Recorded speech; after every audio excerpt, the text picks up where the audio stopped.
Hello hi everyone అండి. మారుతి సాహితీ channel ప్రేక్షకులకు స్వాగతం సుస్వాగతం అండి. అంతా బాగున్నారా అండి? మేమంతా బాగున్నామండి. ఈరోజు మన మారుతి సాహితీ ఛానల్లో ఎద్దనపూడి సులోచనారాణి గారు రచించినటువంటి అమృతధార నావెల్లో ఈరోజు ఎపిసోడ్కు వెళ్లే ముందు నిన్నటి ఎపిసోడ్లో ఏం జరిగిందో ఒక్కసారి జ్ఞప్తికి తెచ్చుకుందామండి. అయితే అమూల్య మనోజ్కి ఉత్తరం రాసి వెళ్ళిపోయింది కదండి. ఆ ఉత్తరం కొంత భాగం నిన్న నడిచింది. అందులో చాలా చాలా ట్విస్ట్లే ఉన్నాయి కదండి. వాస్తవంగా మనకు కొత్తగా తెలిసిన విషయం ఏంటి? వరుణ్కు తండ్రి శివ, కరెక్టే. కానీ తల్లి అమూల్య మాత్రం కాదు. ఎవరు? అమూల్య వాళ్ళ అక్క శారద అని తెలిసింది కదా. అది మెయినే కదా, ఈ కథకు ఒక మెయిన్ పాయింట్ కదా. అది నిన్న తెలిసిపోయింది కదా. ఏమిటి అన్నాడు. నన్ను వీడు లొంగదీస్తున్నాడు, నా స్వభావం మార్చేస్తున్నాడు, మా అమ్మని పెళ్లి చేసుకుంటావా లేదా అంటూ నన్ను బెదిరిస్తున్నాడు అన్నాడు. నేను సంతోషంగా నవ్వాను. అక్క వైపు చూశాను. అక్క ముఖంలో ఆనందరేఖలు విరిసినాయి. శివ, తనే వరుణ్ అని పేరు పెట్టాడు బాబుకి. శివ అక్కని పెళ్లి చేసుకోవడానికి నిశ్చయించుకున్నాడు. కానీ దైవ నిర్ణయం వేరుగా ఉంది. అక్కకి జాండీస్ వచ్చింది. పచ్చి బాలింతరాలు. కామెర్లు తగ్గినట్టే తగ్గి బాగా తిరగబెట్టినాయి. అక్క తిప్పుకోలేకపోయింది పాపం. కోలుకోలేదు. వరుణ్ పుట్టిన నెల రోజులకి మమ్మల్ని వదిలేసి వెళ్ళిపోయింది. అక్కను బ్రతికించడానికి ఉదయ్ కూడా ఎంతో సహాయం చేశాడు. కానీ అతని ప్రయత్నం ఫలించలేదు. నేను నన్ను ఓదార్చుకోవాలో శివాని ఓదార్చాలో, పసివాడి పాలన చూడాలో నాకు అర్థం కాలేదు. నాకు చిన్నప్పుడే అమ్మ నాన్న పోయారు. అక్క నాకు సర్వస్వం. అక్కపోవడంతో నా కాళ్ళ కింద భూమి కదిలిపోయినట్టు అనిపించింది. పైనుంచి వరుణ్ బాధ్యత. శివ పండ్ల మీద వెళ్ళక తప్పలేదు. అతని వ్యవహారాలు అలాంటివి. కానీ అక్కపోయిన నాటి నుంచి శివ ఎక్కడున్నా నా గురించి, వరుణ్ గురించి క్షేమ సమాచారాలు తెలుసుకుంటూనే ఉన్నాడు. వరుణ్కి నేను తోడు, నాకు వరుణ్ తోడు. బయట చుట్టూ ప్రపంచంలో నా గురించి నానా రకాల మాటలు, అనేక పుకార్లు. నాకు ఉద్యోగం లేదు. ఇల్లు గడవటం కోసం ట్యూషన్స్ చెప్పటం తప్ప గత్యంతరం కనిపించలేదు. అన్నీ ధైర్యంగా తట్టుకున్నాను. ఎవరు ఏమైనా అనుకోని. వరుణు నావాడు, వాడి సంరక్షణ భారం నాదే అని దృఢ నిశ్చయం చేసుకున్నాను. వాడికి 6 నెలలు వచ్చాయి. ఎక్కడైనా ఉద్యోగంలో స్థిరపడితే ఇక నాకు బాధలు ఉండవు. వరుణ్ గురించి బెంగలేదు. అప్పటికే తెలిసిన వాళ్ళు శివ మా ఇంటికి రాకపోకలు, వరుణ్లో శివ పోలికలు చూసి శివకు నాకు పుట్టిన కొడుకు అని అపవాదులు పుట్టించారు. అది విని శివ చాలా బాధపడ్డాడు పాపం. అమ్మి, నువ్వు చాలా అన్యాయంగా అందరి చేత మాటలు పడుతున్నావు. అది బాగాలేదు. నేను భరించలేను. వరుణ్ణి ఎక్కడైనా ఆశ్రమంలో చేర్పిస్తాను అన్నాడు. నేను ఆడపులిలా చూశాను. ఏమన్నావు? ఆ మాట ఇంకోసారి అన్నావో ఈ గుమ్మంలో నిన్ను అడుగు పెట్టనీయను. అక్క కొడుకు కదా, అక్క కొడుకు ప్లస్ శివ కూడా మంచి ఫ్రెండు. ఇద్దరి అనుబంధం అన్నమాట. నీకు సిగ్గు లేదా? కన్న తండ్రివి నీవు బతికి ఉండగా, పినతల్లిని నేను ఉండగా వాడు అనాథ ఎలా అవుతాడు అంటూ ఆడపులిలా శివ మీదకి లేచాను. శివ ఖిన్నుడై కూర్చున్నాడు బాధపడుతూ. చేతుల్లో తలదించుకొని అన్నాడు. తల్లిదండ్రుల వారసత్వాలు కొన్ని పిల్లలకి వస్తాయి అంటారు. నా దిక్కుమాలిన పోలిక వరుణ్కి కూడా వచ్చిందేమోనని భయంగా ఉంది నాకు అన్నాడు. చేతగాని మాటలు మాట్లాడకు శివ. నువ్వు తలుచుకుంటే వాడిని నీ కొడుకుగా లక్షణంగా పెంచగలవు అన్నాను. ఎలా అని అడిగాడు. ఎవరినైనా మంచి అమ్మాయిని చూసుకొని పెళ్లి చేసుకో. వరుణ్ సంగతి ముందే చెప్పేయి. పెళ్లి చేసుకుని వాడిని దగ్గరకు తీసుకో. అప్పుడు అందరి పిల్లల్లా వాడికి ఒక ఇల్లు, అమ్మ నాన్న ఉంటారుగా. కానీ నేను పెళ్ళే వద్దనుకున్నాను. అక్కని నువ్వు చేసుకోవాలని అనుకోలేదా? రెట్టించాను. అది వరుణ్ కోసం. అదే ఇప్పుడు కూడా అంతే, కాస్త తేడా. వరుణ్ కోసం అక్కని చేసుకోవాలనుకున్నప్పుడు లేకపోతే ఇంకో అమ్మాయిని చేసుకుంటావుగా. శారద వేరు అమూల్య. శారద లాంటి అమ్మాయి ఈ ప్రపంచంలో ఇంకొకరు ఉండరంటే ఉండరు. నేను హతాశురాలినయ్యాను. కానీ శివ వెళ్ళిపోయిన అక్క కంటే ఉన్న వరుణ్ గురించి, వెళ్ళిపోయింది అక్క ఎలాగూ రాదు, ఆమె లోటు ఎవరూ పూరించరు. కానీ ఉన్న వరుణ్ భవిష్యత్తును ఆలోచించాలి కదా అన్నాను. వరుణ్ గురించే ఆలోచిస్తున్నాను ఆమె అన్నాడు. శివ వెళ్ళిపోయాడు. ఈ 6 నెలలు వరుణ్ణి పెంచడంలో వాడి పట్ల నాకు ఇంకా అనుబంధం పెరిగింది. నాకు ప్రాణంలా అయ్యాడు వరుణ్. ఎక్కడికి వెళ్ళినా ఏం చేస్తున్నా వాడి ధ్యాసనే. ఓ పక్క ఆర్థికంగా ఒత్తిడి, మరోపక్క అక్కలేని వెలితి నిమిషం నిమిషం నాకు కనిపిస్తుంది.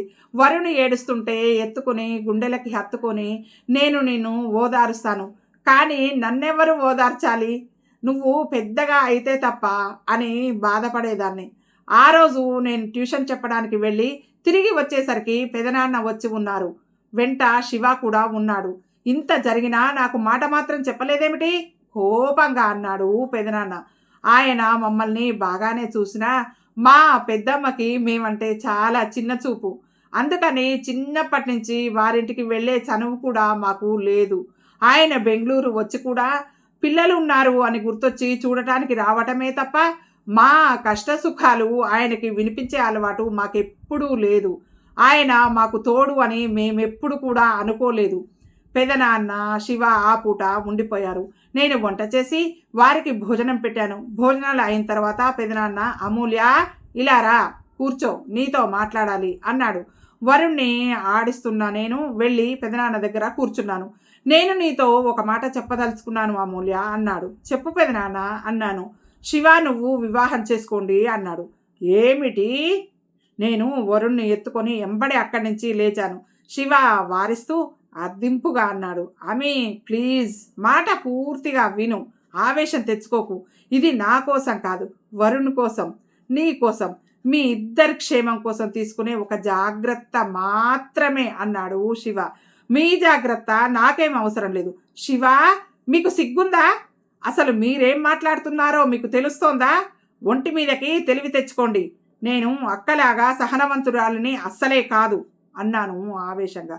మాట పూర్తిగా వినమ్మా, అంత కోపం పనికిరాదు. మేము అంతా ఆలోచించకుండా చెబుతామా? పెదనాన్న నచ్చ చెప్తున్నట్టుగా అన్నాడు. మీ పెళ్ళి ఒక ఏర్పాటు మాత్రమే. వరుణు శివ కొడుకుగా వాళ్ళ ఇంట్లో అన్ని అధికారాలతో ఆస్తికి వారసుడిగా పెరగటానికి చేస్తున్న ఒక మార్గం మాత్రమే. ఆ మార్గానికి ఈ పెళ్ళి అనే బురఖ అవసరం లేదు. అయినా వరుణు ఇప్పుడు ఎవ్వరికీ భారం కాలేదే. వాడి బాధ్యత నేను మోయలేను మొర్రో అని మీతో వచ్చి మొరపెట్టుకోలేదే. నువ్వు ఆవేశపడితే నష్టమే తప్ప ఏం లాభం లేదు అమూల్య. శివ నేను చాలా ఆలోచించాం. శివాకి వరుణ్ గురించి ఎంత వ్యధ ఉందో నీ గురించి అంతకంటే రెట్టింపుగా ఆందోళనగా ఉంది. వరుణ్ మూలంగా నీ భవిష్యత్తు చెడిపోకూడదు. మీరు చెప్పే మార్గం నా భవిష్యత్తుకి బంగారు సింహాసనం చేస్తుందా అన్నాను కోపంగా. అలా కసురుకోకు, ఇది చాదస్తమని తీసి పారేయకు. ఈ పెళ్ళి జరిగినట్టు ఎవ్వరికీ తెలియదు. ఒక్క నెల రోజులు లేక 2 నెలలు తర్వాత నువ్వు శివ మళ్ళీ విడిపోతారు. వరుణు శివ ఆస్తికి ఉత్తరాధికారి అవుతాడు. ఇంత పిచ్చి ఏర్పాటు నేనెక్కడా వినలేదు. నువ్వేం ప్రపంచాన్ని చూశావు? నీకేం అనుభవం ఉందని? ఆస్తిని రక్షించుకోవటానికి అన్యోన్యంగా ఉండే ఆలుమొగలు విడిపోయినట్టుగా కోర్టులో నేనే విడాకులు ఇప్పించిన కుటుంబాలు ఉన్నాయి. తన కొడుకు భర్తకి పుట్టకపోయినా పుట్టినట్టు దావా వేసి ఆస్తి గెలిచిన ఆడవాళ్ళు ఉన్నారు. ఈ ప్రపంచంలో అసహజం అంటూ ఏదీ లేదమ్మా. అవసరం బట్టి నడుస్తుంది. మెజారిటీ ప్రజలు చేసిన పనులు మనం సహజమని మనకు తెలియకుండానే లోక రివాజు అని ఒప్పుకుంటాం. ఈ ఆలోచన నేనే శివాకి చెప్పానమ్మా. మొదట్లో శివ కూడా అంగీకరించలేదు. తర్వాత అర్థం చేసుకున్నాడు, ఒప్పుకున్నాడు. ఇందులో నాకు తప్పేం కనిపించటం లేదు. నువ్వు ఒప్పుకుంటే అటు శివాకి ఇటు మీ అక్క కొడుక్కి న్యాయం చేసిన దానివి అవుతావు అమూల్య. ఈ నిందలు ఈ గోల కంటే గుట్టు చప్పుడు లేని ఆ నిర్ణయం చాలా నయం కదా. నువ్వు బాగా ఆలోచించు, నేను మళ్ళీ వస్తాను అన్నాడు. పెదనాన్న ఊరు వెళ్ళిపోయారు. శివ ఉండిపోయాడు. ఆమె ఈ పెళ్ళి ఈ బాంధవ్యాలు అంటే నాకు సుతరాము గిట్టదు. నేను స్వేచ్ఛాజీవిని. కానీ నా పొరపాటో అప్రమత్తతో వరుణ్ ఈ లోకంలోకి వచ్చాడు. అప్రమత్తత లేకపోవడం కానీ నా పొరపాటో అప్రమత్తంగా నేను లేకపోవడం వల్లనో వరుణు ఈ లోకంలోకి వచ్చాడు. వాడి జీవితం నాలాగా చర్వణం కాకూడదు. అంటే జరిగిందే మళ్ళీ మళ్ళీ జరగడం. తన అనాథైండు కదా, తనలాగా తన బాబు కూడా కావద్దు అని. వాడు సుఖంగా నీడలో ఇంటి పట్టున నానే వారి మధ్య పెరగాలి. ఒంటరితనం అనుభవించకూడదు. మామూలుగా అయితే నేను సరాసరి ఇంటికి తీసుకువెళ్ళిపోయేవాడిని. కానీ మా అమ్మమ్మ ఉందే, చెప్పానుగా, ఆవిడ ఒక రాక్షసి అన్నాడు శివ. పోనీ మీ మనుకి చెప్పు అన్నాను. ఇది నాకు మొట్టమొదట వచ్చిన ఆలోచన, కానీ లాభం లేదు. మనుకి వరుణ్ విషయం తెలిసిందంటే ఒక్క క్షణం కూడా ఇక్కడ ఉండనేడు. సరాసరి ఇంటికి తీసుకుని వెళ్తాడు. బామ్మ పోట్లాట లక్ష్య పెట్టడు. వారిద్దరి మధ్య నా మూలంగా ఘర్షణ రావటం దానికి నేను భయపడుతున్నాను. నేను తల పట్టుకుని కూర్చున్నాను. మీ మనుకి తర్వాత మాత్రం తెలియదా అన్నాను. తెలిసినా పర్వాలేదు, వరుణికి అధికారంగా వచ్చే హక్కు ఎవ్వరూ కాదనలేరు. నువ్వు నా సంగతి ఆలోచించలేదు. తర్వాత మరి నేనేం చెయ్యాలి? నీ ఇష్టం వచ్చిన వారిని వివాహం చేసుకోవచ్చు. నేనే మంచి సంబంధం చూసి పెళ్లి చేస్తాను. ఏడిసినట్టుంది. నన్నెవరు చేసుకుంటారు అలాంటప్పుడు? పిచ్చి ఆమె. ఇప్పుడు మాత్రం ఎవరైనా నీ జీవితంలోకి రావడం సులభమని నువ్వు అనుకుంటున్నావా? నీ జీవితంలో వరుణ్ణి గురించిన ప్రశ్న అడుగుకి వేధిస్తుంది. అది నేను శారద కలిసి నీకు ఇచ్చిన బహుమతి. నేను నీ గురించి కూడా ఎక్కువగా బాధపడుతున్నాను ఆమె. నువ్వేమో వరుణ్ణి వదులుకోవడానికి ఇష్టపడడం లేదు. వరుణ్ణి నీ నుంచి దూరం చేయాలని నేను కూడా అనుకోవడం లేదు. మధ్యే మార్గం. పెదనాన్న చెప్పింది చేద్దాము. ఇది నాకు బాగానే అనిపిస్తుంది. నాకు పెదనాన్న ఇది దుర్బుద్ధితో చెప్పిన ఆలోచనగా అనిపిస్తోంది అంది అమూల్య. ఏమో, నాకు మాత్రం ఇందులో వరుణ్ది నీది క్షేమం కనిపిస్తుంది. నీకు తెలియదు ఆమె. నేను హఠాత్తుగా ఏమైనా అయితే నువ్వు చాలా చిక్కుల్లో పడతావు. ఏమవుతావు శివ? నీకు ఎప్పుడూ చెప్పలేదు అంటూ శివ మొట్టమొదటిసారి తన జీవితాన్ని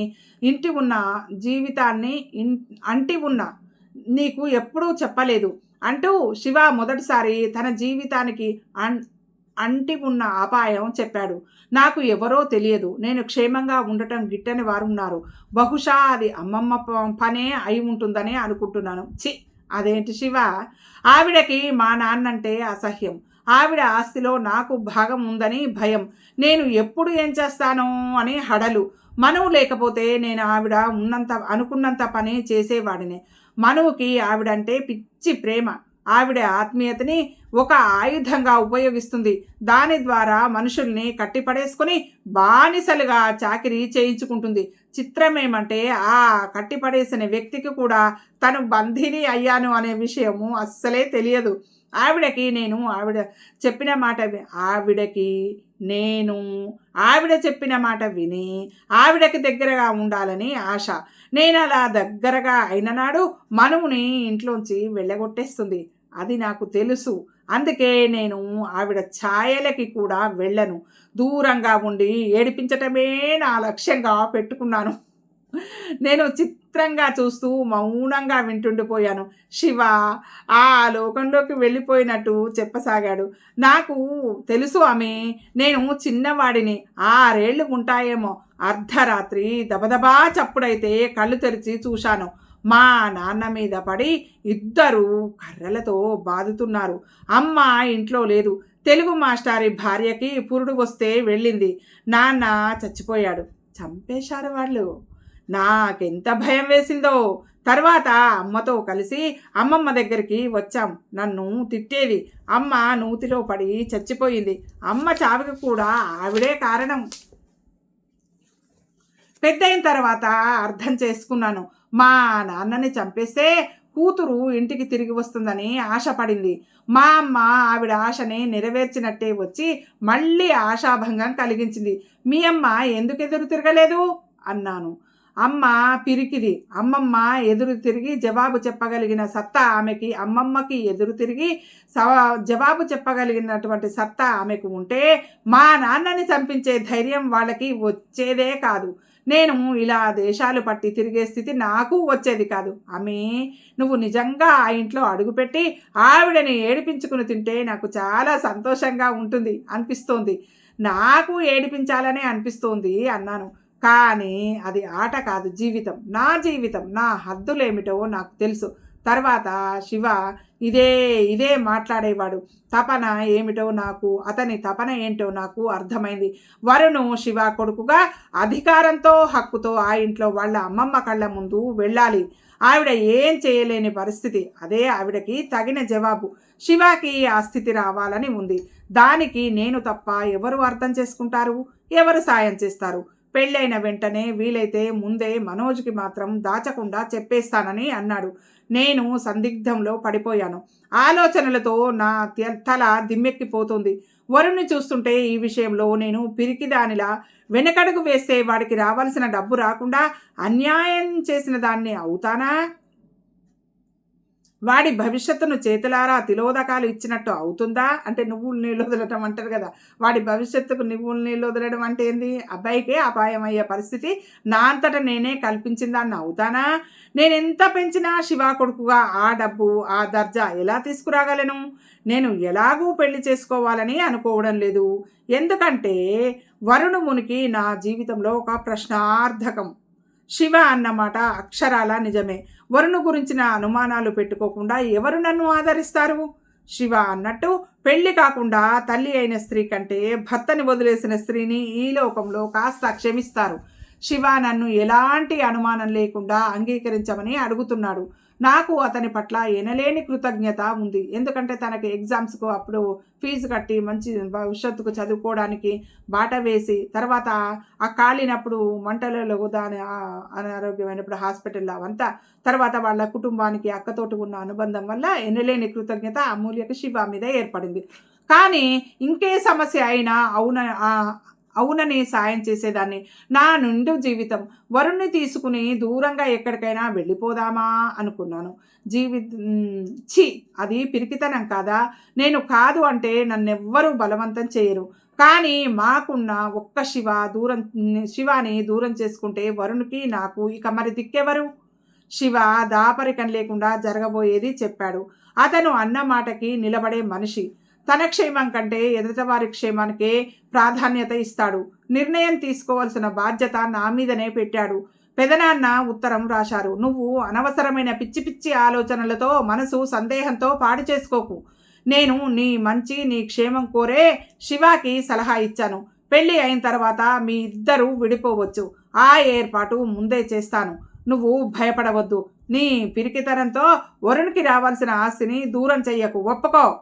శివ చెప్పేది పెదనాన్న చెప్పేది ఒక్కటే, వరుణ్ భవిష్యత్తు చెడగొట్టవద్దని. ఈ చిన్న సాయం చేయడంలో తప్పేంటి? శివ వచ్చాడు. వరుణ్ణి ఎత్తుకుని ఉన్న నన్ను అడిగాడు.